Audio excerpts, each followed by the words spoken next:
Shri Venkateswara gold తాకట్టులో ఉన్న మీ బంగారాన్ని విడిపించి కొనబడును.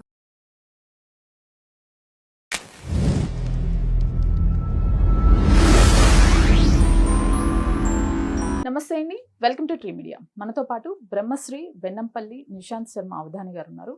నమస్కారం అండి. నేను ఈ మధ్య ఇంటర్నెట్ లో కొన్ని వీడియోస్ చూసానండి.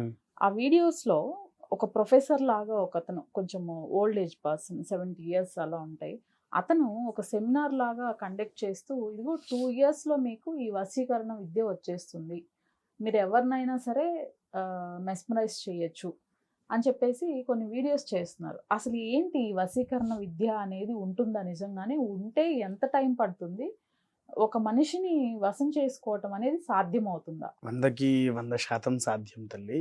కాకపోతే ఇంగ్లీష్ అయితే ఏంటి అంటే, ఇప్పుడు మనం అదేంటమ్మా ఇట్లా ఒక వాచ్ పట్టుకొని హిప్నోటిజం రైట్, ఓకే, హిప్నాటిజం చేస్తారు. ఆ హిప్నాటిజం ఏంటి, వాళ్ళు 2 years చేసుకున్నా దాంట్లో ఉండేంతసేపే ఉండగలుగుతారు.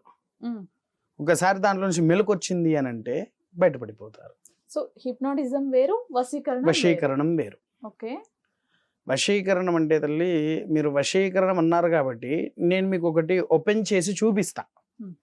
మంత్రం చదవకండి, కింద మీకు కనిపించే ఒక తాత్పర్యము అని ఉంటది కదా, ఆ తాత్పర్యం చదవండి. ఆ తాత్పర్యం చదివితే మీకేం అర్థమైందో కూడా మీకే తెలుస్తుంది. ఇది రీసెంట్గా వేరే వాళ్ళకు కావాలి అని అంటే, నేను ఇటు బయటకు వచ్చినప్పుడు మా అమ్మగారికి ఫోన్ చేసి మరి ఈ ఫోటో, అమ్మ ఈ పుస్తకంలో ఈ పేజీలో ఈ మంత్రం ఉంటుంది, ఒక ఫోటో తీసి పంపియమ్మా అంటే నాకు ఫోటో తీసి పంపించారు. ఒక్కసారి అది చదవండి. పై మంత్రమును 10,000 సార్లు జపించిన ఎడల సిద్ధించును. తరువాత పై మంత్రము చేత 21 సార్లు అభిమంత్రించబడిన తాంబూలము, పండు లేక పువ్వులు ఎవరి చేతికిచ్చినా వారు సాధకునకు నిశ్చయముగా వశమయ్యేదు. అర్థమైందా? ఓకే, దీంట్లో మీకు ఇంకొకటి చూపిస్తా. పై మంత్రం కాకుండా ఇది పైది కింది రెండు చదవండి. మంత్రం కాకుండా పై మంత్రమును 1108 సార్లు జపించిన ఎడల సిద్ధించును. తర్వాత ప్రాతకాలమున దంతధావనాంతరంపై మంత్రము చే దోసెడు నీళ్లను 7 సార్లు అభిమంత్రించి ఎవరి పేరు చెప్పి ముఖము కడుక్కునెదరో వారు సాధనకు నిస్సందేహముగా వసూలయ్యేదరు. ఓకే, అంటే అర్థమైందా మీకు? అది ఎస్ అర్థమైందండి. ఇంకొక మంత్రం ఉంది, దానికి వచ్చేసి పై మంత్రమును 1108 సార్లు జపించిన ఎడల సిద్ధించును. తర్వాత సాధకుడు తన నాలుక చివరి నుండి చొంగను కుడి చేతి ఉంగరపు వ్రేలుతో తీసి పై మంత్రముచే 21 సారి అభిమంత్రించి నుదుట అధోముఖంగా తిలకము పెట్టుకున్న ఎడల సర్వజన వశీకరణము కలుగజేయు. వాటికి మంత్రాలు ఉన్నాయి.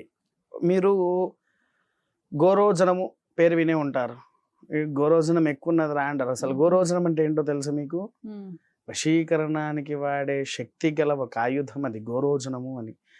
వాస్తవానికి అవి ఎక్కువగా ఏంటి అని అంటే, మరణించిన ఆవు గుండెల దగ్గరగా ఇంత గోలీ కాయ లెక్క ఉంటుంది. ఇంత గోలీ, ఇంత పెద్ద గోళీలు మనం ఆడుకునే ఇంత పెద్ద ఏంటి చూసారా, అంత పెద్దది ఒక గోలీ టైప్ లో ఉంటది గోరోజనం. అది దాని పూర్వము ఏం చేసేదంటే, సాన అంటే ఐడియా ఉందా తల్లి మీకు? గంధము సాన చేసేది ఉంటది కదా, ఆ సానలో ఒక చుక్క నీరు వేసి ఈ గోరోజనాన్ని రుద్దేది. రుద్దేసరికి దానికి వచ్చిన గంధాన్ని తీసి ఇలా పెట్టాము అని అంటే, ఎటువంటి వ్యక్తి అయినా సరే మనకు వశమైపోతారంటే ఆ హిప్నాటిజం టైప్లో. ఆ మనిషి మన ఎదురుగా ఉన్నంతసేపు మనం చెప్పింది వింటాడు. మనం బయటకు వచ్చిన తర్వాత ఆయన అప్పటివరకు ఏ ధ్యాసలో ఉన్నాడో కూడా ఆయనకు కూడా తెలియదు, అతను ఏం చేశాడో కూడా తెలియదు, ఐడియా ఉండదు. అలా హిప్నాటిజం చేసేసుకుంటది ఆ బొట్టు. తర్వాత మళ్ళీ ఇలా హిప్నాటిజం చేసేది ఇంకో వృక్షం ఉంది. అదే వృక్షం అనుకుంటున్నారు? మీకు ఉమ్మెంత అంటే తెలుసా తల్లి? ఎలా ఉంటది అది? తెల్లగా ఇంత పొడుగ్గా, దాని కాయలు కూడా ముళ్ళు లాగా ఇంత ఉంటుంది. అదే ఉమ్మెంతలో మీరు ఎప్పుడైనా నల్ల ఉమ్మెంత పేరు విన్నారా? లేదండి. ఒకసారి గూగుల్లో టైప్ చేసి చూడండి, అది నల్ల ఉమ్మెంత అని టైప్ చేస్తే మీకు కనిపిస్తుంది. అది పూర్తిగా వైలెట్ కలర్ లో ఉంటది. ఈ పుష్పము 3 రకాల్లో ఉంటది. ఈ పుష్పమే 3 రకాలు. ఒకటి సింగిల్ పుష్పం ఉంటది, మళ్ళీ దాంట్లో డబుల్ పుష్పం ఉంటది, పుష్పంలో పుష్పం వస్తుంది, మళ్ళీ త్రిబుల్ ఉంటది, పుష్పంలో పుష్పం 3 వస్తుంది. సింగిల్, డబుల్, త్రిబుల్, ఈ 3 ఏదైనా సరే. త్రిబుల్ అయితే మహాశక్తిది, దొరకడం అరుదు, అది అపూర్వ శక్తిది. 3 రోల్స్ ఉండే పుష్పము. ఈ చెట్టు యొక్క వేరు ఆ చెట్టు యొక్క బెరడు, అంటే చెట్టు పైన బెరళ్ళు ఉంటాయి కదా, ఆ బెరడు, చెట్టు యొక్క ఆకు, కాయ, పుష్పము, ఇవన్నిటిని కూడా తీసి నీడలో సుమారు 1-2 నెలల వరకు ఎండబెట్టాలి. ఎండిపోయిన తర్వాత వాటిని తీసుకొని వచ్చి బాగా దంచి నూరాలి. నూరిన తర్వాత మీకు వస్త్రగాయం అంటే ఐడియా ఉందా తల్లి? జల్లెడ పట్టేసి పసుపు కుంకుమ, ఇప్పుడు మనం పెట్టుకునే ఈ పసుపుతో తయారైన కుంకుమ ఉంటుంది కదా, దాంట్లో వేసి కొద్దిగా నువ్వుల నూనె వేసి మంచిగా కలిపి తిలకం ధరించిన ఎదుటి వ్యక్తి ఎలా ఉన్నా హిప్నాటిజం అయిపోతాడు. అంటే చేసే పర్సన్ ధరించాలి, అవతల అతనికి పెట్టాల్సిన అవసరం లేదు. ఇది ఒక రకమైనటువంటిది. ఇందాక మీరు చూసింది మంత్రశక్తి వశీకరణాలు. ఇది కేవలం ఏంటి, కొన్నిటికి మాత్రమే, అన్నిటికీ పనిచేయదు. అదొకటి. తర్వాత 2 వశీకరణ. ఇవేంటి, క్షుద్ర దేవతారాధన చేసిన వాళ్ళు, ఇప్పుడు ఫర్ ఎగ్జాంపుల్ నేనున్నాను, ఎదుటి వ్యక్తి జీవితాంతం మీరు నేను చెప్పిన మాటల్లో ఉండాలి, నేను ఏది చెప్తే మీరు అది చెయ్యాలని నాకు భావన వచ్చింది. ఇప్పుడు నేనేం చేస్తా, మీ చేతిలో ఉండేటువంటి రక్తాన్ని తీసి ఒక గ్లాసులో వేసి, నా రక్తాన్ని కూడా దాంట్లో కలిపి మంత్రశక్తి వేసి అన్నంలో వేసేసి మీకు కలిపి ముద్దలు పెట్టేస్తా. ఆ భోజనం మీరు ఎప్పుడైతే చేస్తారో, మీకు ఎవరైతే చేసిన వ్యక్తి ఉన్నారో ఆ వ్యక్తి వల్ల మీరు వశీకరణం అయిపోతారు. యక్ష సాధక అంటారు దాన్ని, యక్షిణీలు గాంధర్వుల విద్య అంటారు అది. తర్వాత కాళీ, చిన్నమస్త, కొన్ని ఈ శక్తి దేవతలు అన్నీ ఉన్నాయి కదా, వీరందరికీ ఇంకొక రకమైనటువంటి వశీకరణాలు ఉంటాయి. ఈ వశీకరణాలు చేసినప్పుడు ఆ మనిషి ఎక్కడ ఉన్నా మీ మనసు మాత్రం అతని గురించి ఆలోచన, ఆయన ఆలోచనలోనే జీవిస్తూ ఉంటారు. ఆయన వస్తే చాలా ఆయన మీద పడిపోతూనే ఉంటారు, మీరు అసలు ఆగరు ఇంకా. అలాంటి వశీకరణ. ఇంకో వశీకరణ, చెట్లతో వశీకరణ. ఎలాంటి వశీకరణ అనుకుంటున్నారు మీరు? ఎప్పుడైనా మరుగు మందు అని పేరు విన్నారా తల్లి? వింటుంటాం సాధారణంగా. ఇట్లా మందు పెట్టారు. మందు పెట్టడంలో సాంబార్లో ఒక పదార్థము మనము ఒక కాయ వేసి మంచి టేస్ట్ వచ్చేలాగా చేస్తాము. ఇంకా ఆడవాళ్ళు వాళ్ళ భర్తలకు ఇంకా వడ్డించి పెడతారు. అదేం కాయనో తెలుసా తల్లి మీకు?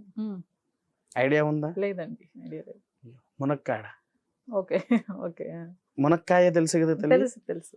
మునక్కాయ చెట్టు యొక్క ఆకుతో కూడా జనాలను వశీకరణం చేసుకోవచ్చు. మునగాకుతో. మునగాకు జనరల్ గా పప్పులోకి అన్నిటికీ వాడతాం కదా. వాడుతాము, కానీ అంటే అది చేసే విధానాలు వేరుంటాయి, ప్రాసెస్ వేరుంటుంది. రెండవది, మీరు ఎప్పుడైనా ఇది అత్తిపత్తి పేరు విన్నారా? విన్నానండి. అత్తిపత్తి అంటే ఏంటిది? ఆ చెట్టు లైక్ దూది. అత్తిపత్తి పత్తి చెట్టు కాదు అది. ఓకే. అత్తిపత్తి అని అంటే మీకు ఇంగ్లీష్ లో టచ్ మీ నాట్. ఓకే. ముట్టుకోగానే ముడుచుకోపోతుంది. టచ్ మీ నాట్ అనే వృక్షము. ఆ చెట్ల ఆకుతో కూడా దానికి సర్పదోష నివారణ శక్తి ఉన్నది, జనాలను వశీకరణ చేసుకునే శక్తి ఉంది ఆ ఆకుకి. మూడవది అద్దమాకు. దాన్ని పొడి చేసిన, రసము తీసిన, తలకు రాసిన, ముఖానికి రాసిన, శరీరానికి రాసిన, వేసుకునే బట్టలకు రాసిన, కాళ్ళకు చెప్పులకు రాసుకున్న, భోజన పదార్థంలో ఏదన్నా వేసి పెట్టినా సరిగ్గా 21 రోజుల్లో మనిషి వశీకరణం అయిపోతాడు. అద్దమాకు. నాలుగోది అత్యంత క్రూరమైంది, మనుషుల్ని కూడా మరణింప చేసేది. అది ఎలాంటిదంటే తల్లి, మహా డేంజరస్. దాని పేరు మరుల మాతంగి. ఆ వృక్షము పేరే మరల మాతంగి అని అంటాము. ఇది ఎక్కువ జలపాతాల్లో, నీటి పదార్థాలు ఎక్కడైతే నీరు నివసిస్తూ ఉంటుందో ఆ స్థలాల్లో ఎక్కువగా వస్తూ ఉంటుంది. దాని ఆకుని ఇలా తెంపి మీరు గట్టిగా ఇట్లా పిసికారనుకోండి, చెయ్యంతా జిగురు అయిపోతూ ఉంటుంది, మొత్తం బాగా జిగురుగా ఉంటుంది ఆకు. ఆ ఆకుని కూడా తీసుకువచ్చి దీన్ని తయారు చేయాలి. అయితే ఇవన్నిట్లలో వేయాలంటే అన్ని పదార్థాలు చెప్పను, ముఖ్యమైన వాటిల్లో 2 పదార్థాలు చెప్తా. ముఖ్యమైనటువంటి పదార్థాల్లో 2 చెప్తా, మిగిలినవి కూడా ఏది చెప్పను. ఈ మరుగు మందు తయారు చేయాలంటే ముఖ్యంగా కుక్క పాలు కావాలి, గబ్బిలం పియ్యి కావాలి అని అంటారు. ఇవి వేసి తయారు చేస్తారు. తయారు చేసిన తర్వాత ఈ మరల మాతంగిని తయారు చేసి ఎవరికైతే పెడతామో 5 రోజుల్లో మనిషి వశీకరణం అయిపోతాడు. 5 రోజుల్లో. కూర్చోమంటే కూర్చుంటారు, నిల్చోమంటే పూర్వంలో ఈ హచ్ వచ్చినప్పుడు హచ్ డాగ్ అని చెప్పేసి అని పిలిచేది వోడాఫోన్ వచ్చినప్పుడు అవును. వోడాఫోన్కి ఉమ్, హచ్ కుక్క అనేది. వాళ్ళ వెనకాలనే ఇది నడుస్తుంటుంది చూసారా, ఈ మరుగు మందులు పెడితే వాళ్ళ జీవితం అంతే, వాళ్ళ వెనకాలనే పోతూనే ఉంటారు ఆ డాగ్ వల్ల. ఉమ్, అవునా, ఆ డాగ్ వల్ల అలా వెళ్తూనే ఉంటారు. ఈ మరుగు మందు పెడితే అలాంటిది. వీటిలలో ఇంకొక కృతమైనటువంటి వశీకరణ ఉంది. అది ఎటువంటిది? మంచి వాళ్ళని కూడా శత్రువులను చేసుకునే వశీకరణం. ఇప్పుడు మీరున్నారు, నేనున్నాను, ఓ మంచి పద్ధతిలో మన ఇద్దరం మంచి ఫ్రెండ్షిప్లో ఉన్నాం. ఓకే. ఇక్కడ ఉన్న వ్యక్తికి మన ఇద్దరి ఫ్రెండ్షిప్ చూసి అసహ్యం వేసింది. మూడో వ్యక్తికి అసహ్యం వేసినప్పుడు ఏం చేశాడు? అతను ఏం చేశాడు? వీళ్ళిద్దరిని ఎట్లయినా విడదీయాలి. ఏం చేసేదనంటే, మన తల్లి చెవుడు, పిల్ల చెవుడు అని 2 రకాల వృక్షాలు ఉన్నాయి. తల్లి కూతురులు అన్నట్టువి, తల్లి చెవుడు, పిల్ల చెవుడు అని అంటారు. అవి రెండింటిని తీసుకువచ్చి దంచి ఆ రెండింటిని కలిపి ఒకే దాంట్లో రసం పోయాలి. దాన్ని పూర్వం ఏంటి అంటే 90 ml అనే పదార్థంతో పోల్చేది. దాని పేరే 90 ml. ఇటువైపు ఒక 3 కిలోల రాయి, అటువైపు ఒక 3 కిలోల రాయి పెట్టేస్తాం. పెట్టేసి దాని మీద ఈ రసాన్ని దీని మీద పోసిస్తాం. పోసిన తర్వాత మీరు ఎప్పుడన్నా రాళ్ళు కొట్టుకోగా చూసారా? ఏవండి? రాళ్ళు కొట్టుకోవడం చూసారా? లేదు. కింద వేసిన రాయి కింద వేసినట్టే ఉంటది. అవునా? ఈ 90 ml పోసిన తర్వాత ఆ బండలు లేచి కొట్టుకొని పిండి అయిపోయి కింద పడుతుంది. ఆ రసాన్ని మన ఇద్దరి మధ్యలో కలిపినా ఏదన్నా చేసినా మన ఇద్దరి మధ్యలో పచ్చగడ్డి వేస్తే భగ్గుమంటది. ఓకే. ఇంతటి స్థితిగతులు ఇలా ఉన్నాయి తల్లి. అయితే ఇక ఇంగ్లీష్ వాళ్ళది ఎలా ఉన్నదంటే, వాళ్ళది ఓన్లీ హిప్నాటిజం టైప్. ఇక దాంట్లో ఏంటి అంటే, ఇప్పుడు నీ మనసులో ఏం దాగుందో తెలుసుకోవాలి అనే ఉద్దేశంతో కొంతమంది ఏం చేస్తున్నారు, హిప్నాటిజం చేసి దానికి 2-3 years 5 years కోర్సులుగా పెట్టుకుంటున్నారు, క్లాసెస్ ఇస్తున్నారు. సో దానికైతే పెద్ద ప్రాబ్లం లేదు. కానీ వశీకరణ అనే పేరు పెట్టడమే మహా తప్పు. హిప్నాటిజం వేరు, వశీకరణం వేరు. అవునా?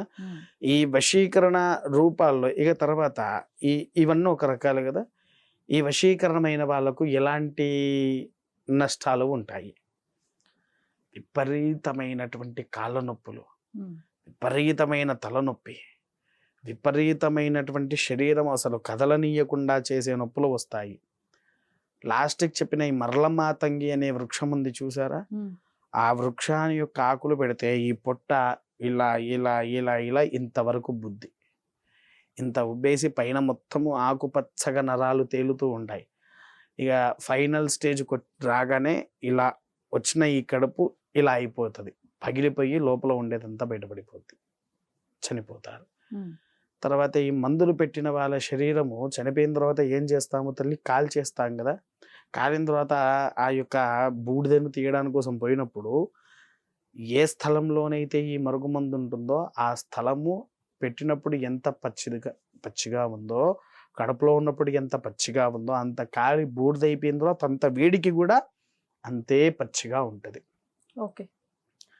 ఇది కాలదు, ఎండిపోదు. విన్నారా తల్లి? అంత స్థితిలో ఈ వశీకరణ విద్యలకు మాత్రమే ఉన్నది తల్లి. అందుకోసమే ఏంటి అని అంటే, చుట్టుపక్కల ఉండేవారి వ్యవస్థలో మనం ఆచితూచి వ్యవహరించాలి అని మన పెద్దలు మనకు నేర్పించింది. అందుకోసమే తల్లి. రైట్ అండి. Thank you so much. Mahadeva.